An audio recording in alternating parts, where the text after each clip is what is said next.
But did you know some of the foods that you might be feeding your kids are banned in other countries because of certain ingredients?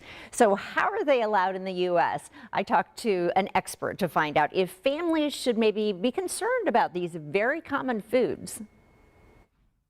Ingredients: sugar, corn syrup, hydrogenated palm kernel oil. Trina Rose is not only a busy mom trying to serve the healthiest foods possible to her 4 kids, but also a hospital wellness coordinator. Are you just surprised that there are products sold legally in the U.S. but have ingredients that are banned in other countries? Kind of surprised and kind of not. I think we do fast, cheap, and easy in America, and kind of everything in excess. So what are we talking about?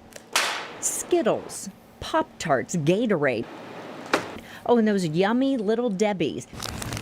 Banned in the European Union because of dyes like Yellow 5, Yellow 6, and Red 40.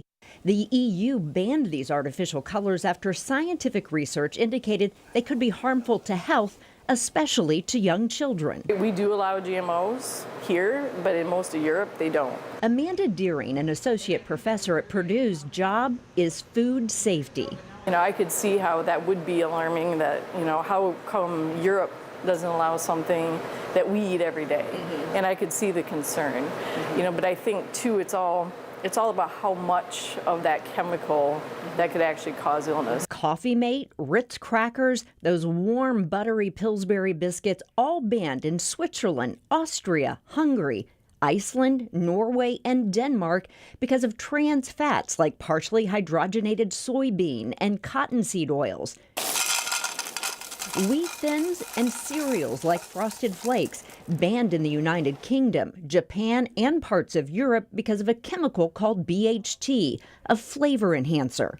The foods we eat are tested in laboratories like this one on the Purdue campus every day. But simply put, Associate Professor Deering says the FDA and their food guidelines are some of the strictest in the world. Red 40, Yellow 5, FDA, they review these things all the time. So if there's new data that comes out that says, we can show that this dye is actually more dangerous than what we thought, they're going to review that and then put those restrictions on. And as for Trina, the simple rule she follows for her kids? We would talk farm or factory, like did it come from a farm or a factory? And if it came from a factory, it probably wasn't very healthy for us. And we talk about closest to the source, so try to eat foods in their most natural state.